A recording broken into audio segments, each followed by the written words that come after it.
Les amis, l'heure est assez grave au Cameroun. On risque d'assister cet après-midi, donc dans les prochaines heures, soit à une humiliation encore plus grande que les précédentes, ou alors au dénouement de la crise entre la Fédération camerounaise de football, représentée par Samuel Eto'o, et le ministre des Sports, Mwele Kombi. Je vais vous expliquer pourquoi. Mais avant de vous expliquer ça, je m'interroge quand même au sujet des joueurs.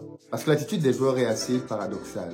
On a le sentiment que les joueurs n'ont pas pris cause pour Samuel Eto'o, mais plutôt pour le ministère. Compte tenu de la joie avec laquelle ils s'entraînent, on les a rarement vus aussi contents d'ailleurs.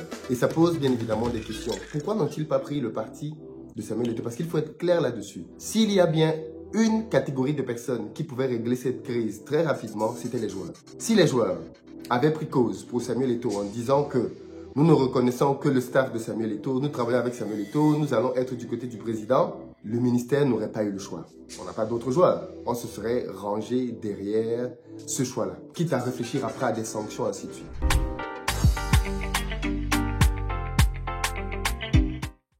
Pour ceux d'entre vous qui veulent faire du business en Afrique comme moi et développer des revenus, vous devez absolument être à Back to Africa, l'événement que j'organise à Paris les 28 et 29 septembre prochains au Palais des Congrès. Il s'agit d'un événement au cours duquel je vais vous partager tous les business que vous pouvez lancer en Afrique tout en vivant en Europe. Je tiens à vous rappeler qu'en 2011, Samuel Eto'o avait été suspendu de l'équipe du Cameroun pendant 15 matchs, initialement pour une grève. Vous vous rappelez pourquoi Samuel Eto'o avait grévé à l'époque? Je rappelle qu'à cette période-là, il jouait déjà en Russie, donc il avait un contrat de 20 millions d'euros par an, avec un appartement qui coûtait 80 000 euros. En Russie, il vivait donc dans des conditions princières. Et pourtant, il s'était retrouvé suspendu de l'équipe du Cameroun pendant 15 matchs. En fait, à cette période-là, le Cameroun avait un match contre l'Algérie. Et malheureusement, comme souvent, il y avait un problème de primes. Et on ne parle pas ici des primes de match, on parle ici des primes de participation. Donc, des primes qui se levaient, tenez-vous tranquille, à 1 million de francs, 1500 euros. Pour des gars qui sont tous des multimillionnaires, ce n'est pas la somme qui est importante, c'est le symbole. Et donc, pour exprimer ce ras-le-bol, Samuel Eto'o, en tête de file, ainsi que quelques-uns de ses collègues, avaient décidé de boycotter le match. Ils ont décidé qu'ils n'iront pas jouer ce match, parce que pour eux, c'était la goutte qui faisait déborder le vase. Trop, c'est trop. Trop de problèmes de primes. On accuse des gens de détourner les primes des joueurs, ainsi de suite. Si vous vous rappelez même le Cameroun en 2002, le fameux épisode dans lequel les joueurs étaient restés dans un avion, boycotter la Coupe du Monde parce qu'ils n'avaient pas reçu leurs primes. Et on se rappelle d'autres épisodes. Le Cameroun est malheureusement coutumier de problèmes de primes. On se rappelle des primes qui avaient disparu dans un vol. On avait envoyé les mallettes d'argent. Les mallettes d'argent ne sont jamais arrivées auprès des joueurs. Donc, au bout d'un certain temps, les joueurs avaient subi beaucoup trop de problèmes de primes. Et donc, Samuel Eto'o, capitaine des Lions indomptables à cette période-là, a dit « Trop, c'est trop, stop, on arrête avec tout ça, moi je ne joue plus ».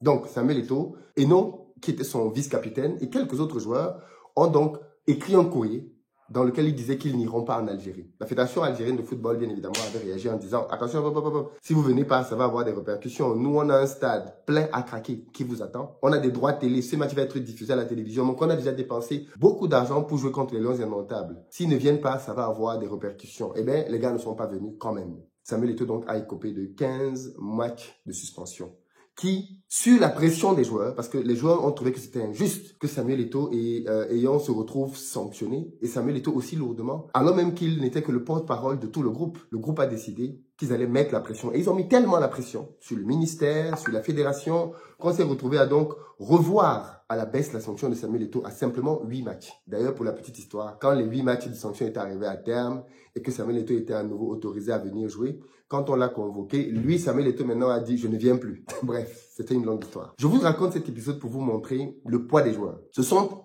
les principaux acteurs. Ils peuvent faire fléchir la fédération ou le ministère en mettant la pression. Et je trouve que dans ce cas de figure, c'est assez surprenant de voir qu'ils ne prennent pas le parti de la fédération, vu que la fédération est supposée être plus proche des joueurs que le ministère. Et beaucoup de gens, bien évidemment, se posent plein de questions. Il se dit qu'en réalité, les joueurs n'ont pas pris position pour Samuel Eto'o parce qu'il y a déjà en interne pas mal de problèmes entre certains joueurs et Samuel Eto'o, parmi lesquels André Onana, le gardien, vous vous rappelez à la Coupe du Monde, il avait été sanctionné et il est parti de l'équipe. Il a même annoncé sa retraite internationale avant de revenir. On a le défenseur Gadeux, Michael Gadeux, qui, à la surprise générale, n'a pas été convoqué à la dernière Coupe d'Afrique des Nations, ainsi que Choupo-Moting, qui sont quand même 3 anciens, qui sont là pendant ce regroupement. Parce que, bizarrement, dès que le ministère a pensé à faire une liste, elle a rappelé des personnes qui, dit-on, sont en froid avec Samuel Eto'o. Mais, n'en déplaise, il y a quand même dans cette équipe beaucoup d'anciens joueurs, Vincent Aboubakar, ainsi de suite.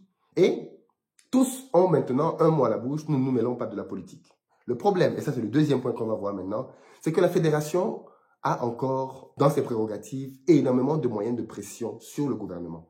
Je vais vous lire à présent le communiqué que Samuel Eto'o a écrit, du moins la fédération camerounaise, a écrit à la suite du Hilton Gate. Vous vous rappelez, les joueurs qui sont venus pour le regroupement à l'hôtel Hilton, quand ils descendaient du bus de leur véhicule, on avait une dispute entre le staff de la fédération ou le staff du ministère pour les faire entrer dans l'hôtel. En fin de journée, le staff de la fédération est parti vers 22 h, voyant qu'ils ne servaient plus à rien et qu'ils étaient plutôt humiliés sur la place publique. Ils ont décidé de partir. Le lendemain, donc, Samuel Eto'o a fait un communiqué dans lequel il explique ce qui s'est passé au ministre, parce que le ministre, manifestement, ne sait pas.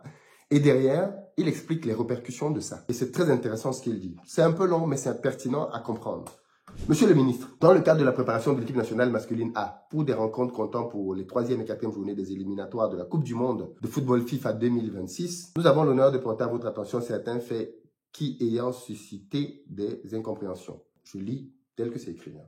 En effet, le regroupement pour le stage de la sélection nationale masculine a débuté le 2 juin 2024 à l'hôtel Hilton de Yaoundé, site retenu par l'entraîneur-sélectionneur M. Marc Brice. Comme de coutume, la Fédération camerounaise de football a pris toutes les dispositions usuelles 6 après quant à l'accueil des joueurs et au bon déroulement de cette phase préparatoire aux 2 rencontres. Émission des billets d'avion pour les joueurs sélectionnés. Réservation des chambres d'hôtel, logistique de navettes aéroportuaires, inventaire du matériel nécessaire pour la phase de préparation des matchs, réunion préparatoire avec l'entraîneur-sélectionneur, paiement des différents stades, Omnisport pour la rencontre du 8 juin, stade militaire de Ngouakélé pour les Lions Indomptables, stade annexe numéro 1 pour le Cap-Vert. La billetterie de la rencontre est déjà disponible. 39 000 billets de différentes catégories ont été mis à la vente afin de permettre aux Camerounais de supporter leurs Lions Indomptables. Échange de correspondance entre la FECAFOOT et les fédérations sœurs du Cap-Vert et de l'Angola, les convocations adressées au club pour les différents joueurs sélectionnés, la saisine des différentes administrations venant en appui dans le cadre de la rencontre du Cap-Vert, le CED, Secrétariat d'État à la Défense, la DGSN, la Direction Générale à la Sûreté Nationale, le gouverneur de la région du centre, etc. Vous voyez que derrière un match, il y a beaucoup de choses qui se font. En date du 2 juin à 11 h, M. Marc Brice, entraîneur sélectionneur de l'équipe nationale masculine, a convoqué une réunion à laquelle il a convié le staff FECAFOOT et d'autres personnes parmi lesquelles l'inspecteur général des services, M. Dissaké, et le directeur du développement des sports de haut niveau, M. Sango. Au cours de cette assise, l'entraîneur sélectionneur a décidé unilatéralement de modifier l'encadrement administratif et technique des Lions Indomptables nommé par le COMEX en date du 8 mai 2024. C'est ainsi que le coordonnateur général des sélections nationales de football, M. Benoît Angba, qui a préalablement travaillé pendant plusieurs jours avec l'hôtel Hilton pour un accueil sans écueil, a été mis à l'écart par M. Marc Brice, tandis que des instructions ont été données aux responsables de l'hôtel Hilton afin qu'aucune réservation initiée par la FECAFOOT ne soit payée. Mieux, les plans d'hébergement prévus ont été repris par des personnes se réclamant de votre ministère. Monsieur le ministre, nos collaborateurs, mobilisés pour la circonstance et présents à l'hôtel Hilton ont subi un ensemble d'intimidations et de menaces avec la collaboration des forces de maintien de l'ordre présents massivement avec des instructions bien précises. Au moment où les employés de la fédération chassaient du Hilton Hotel, ils n'ont d'autre choix que d'emporter l'ensemble du matériel nécessaire à la bonne tenue du stage afin de le mettre en sécurité à la FECAFOOT. En effet, celui-ci n'a pas pu être déployé du fait de l'animosité et des revirements de l'entraîneur. Tout est mis maintenant sur l'entraîneur. Néanmoins, la fédération reste disponible pour fournir les équipements et matériels nécessaires sous réserve qu'une demande formelle écrite soit transmise. Donc, le ministre doit faire une demande formelle pour qu'on lui transmette le matériel. Et on va revenir donc sur cette demande parce que c'est là qu'il y a un piège. Monsieur le ministre, ces informations ne vous sont sûrement pas parvenues. Et notre obligation se jouait de vous informer sur la nécessité de permettre à la fédération de jouer pleinement le rôle qui est le sien dans le cadre de l'organisation des rencontres internationales supervisées par la FIFA ou la CAF. Sans être exhaustif, la fédération ou l'association membre de la FIFA ou de la CAF a l'obligation de 1. Gérer les officiels désignés par la FIFA ou la CAF à l'occasion des rencontres internationales programmées arbitres, inspecteurs, commissaires du match. Il faut noter que ces derniers arrivent au Cameroun à partir du jeudi 6 juin. Ils sont déjà là d'ailleurs et ils ont été pris en charge par la fédération. Et toutes les dispositions ont déjà été prises par la FECAFOOT pour leur hébergement et déplacement. Deuxième chose, gérer les modalités logistiques et administratives de l'équipe adverse en leur facilitant prioritairement l'obtention des visas. Et puis troisième chose, et c'est là que c'est intéressant, ça se tient aujourd'hui, organiser la réunion technique ainsi que la conférence officielle d'avant-match. Ça, c'est à la fédération de le faire et le ministère ne peut pas le faire. Je termine rapidement le courrier. Il n'est pas superflu d'attirer votre attention sur le fait que seuls les membres de l'encadrement technique nommés par le comité exécutif de la FECAFOOT sont ceux reconnus par la FIFA et habilités à recevoir les accréditations nécessaires. En gros, tout ce qu'on fait au Cameroun là, tous les staffs que vous dites là, ils n'ont aucune existence légale devant la FIFA. Et seul le staff de la FECAFOOT est reconnu par la FIFA. La conséquence directe au vu des choix de l'entraîneur, sélectionneur, sera d'avoir un banc de touche sans adjoint, sans médecin, sans kinésithérapeute et sans team manager. Toute chose qui compromettra inévitablement nos chances de victoire à l'occasion de cette rencontre. Monsieur le ministre, qu'il nous plaise de vous réitérer qu'un match officiel international opposant deux associations est organisé par la fédération de l'association hôte sous la supervision de la FIFA ou de la CAF, pas des ministères dedans.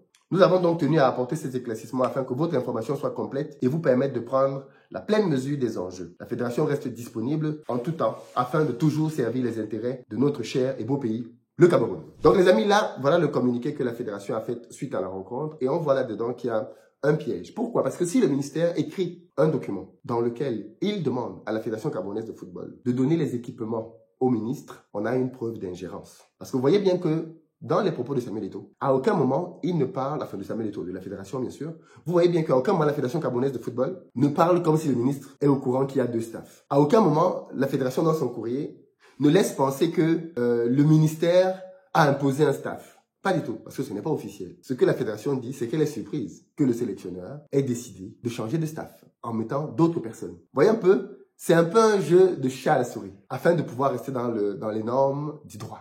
Il se trouve que le ministre, je crois c'est un agrégé de droit, donc c'est quelqu'un qui connaît très bien le droit. Je pense pas qu'il tombera dans ce piège, je pense pas qu'il répondra officiellement à cette demande-là. Mais derrière, on s'achemine quand même vers une situation ubuesque. C'est que Samuel Eto'o dit clairement que les officiels qui ont été présentés à la FIFA, ce sont les officiels de la fédération. Donc ce sont ceux-là qui doivent être au stade. Et il a bien listé les officiels. Si ces officiels ne sont pas présents, il n'y aura aucun autre officiel. Il n'y aura pas de kinésithérapeute choisi par le ministère. Il n'y aura pas de team manager choisi par le ministère. Il n'y aura personne si le staff que la fédération a voulu n'est pas le staff qui est entériné. Donc en gros, c'est une pression énorme maintenant qui est renvoyée du côté du ministère en disant voilà ce qui va se passer. Et la première échéance donc c'est aujourd'hui. Parce que jusque-là, ce qui s'est passé entre la fédération et le ministère était camerouno-camerounais. On choisit un staff, on choisit un sélectionneur, on n'est pas d'accord, on se fait la guerre entre nous, ok. Mais à partir d'aujourd'hui, ça devient public et officiel. Parce qu'il y a aujourd'hui deux éléments. Une réunion technique et la conférence officielle d'avant-match. Pour la conférence officielle d'avant-match, la Fédération camerounaise de football a pondu un communiqué dans lequel elle invite le sélectionneur à venir avec un joueur cadre. Deuxième chose, donc Marc Brice va venir cet après-midi avec un joueur de son choix pour participer à la traditionnelle séance d'avant-match pour répondre aux questions. Deuxième élément, la fédération a décidé du lieu. D'habitude, cette réunion se tient dans les locaux du stade. Cette fois-ci, la fédération a dit que cette réunion va se tenir dans les locaux de la fédération. Parce que ça veut dire que la fédération estime peut-être que si on est au stade, la police, les gendarmes, tout ça peuvent venir intervenir et faire du bruit. Si on est dans les locaux de la fédération, même la police, même la gendarmerie aura beaucoup de mal à venir entrer dans ces locaux pour faire du trouble, puisque les caméras seront là et tout va être filmé. Donc, c'est une position très délicate dans laquelle Samuel Eto'o met maintenant le ministre. Donc, vous comprenez donc parfaitement que ce qui va se jouer cet après-midi est crucial. La Fédération camerounaise a sorti un communiqué dans lequel elle a listé les personnes qui doivent assister à la réunion technique. Et c'est son staff à elle qu'elle a mis dedans. Conférence de presse organisée par la Fédération. Donc, ça veut dire qu'il reste quelques heures entre la fédération et le ministère pour trouver une entente. Parce que sinon, aujourd'hui, on va voir donc que toute la semaine, les Lions se sont entraînés avec un staff et qu'aujourd'hui, officiellement, il y a eu un autre staff. Et là, bien évidemment, du point de vue de la FIFA, ça commence à faire des éléments officiels. Parce que tant que c'est, j'ai envie de dire, c'est un peu comme si tu as une dispute chez toi avec ton ou ta partenaire. C'est chez vous, les portes sont fermées, personne ne sait. Voilà, vous disputez là-bas entre vous, on entend peut-être des bruits, mais on n'entend pas. Voilà, c'est chez vous. Mais si vous sortez, vous commencez à vous disputer dans la cour, les parents vous voient, c'est plus la même chose. Et c'est ce qui s'est passé cet après-midi. Si ces deux parties ne s'entendent pas. Qu'est-ce que ça vous inspire? Comment sortir de cette situation? Hâte de vous lire. Peace.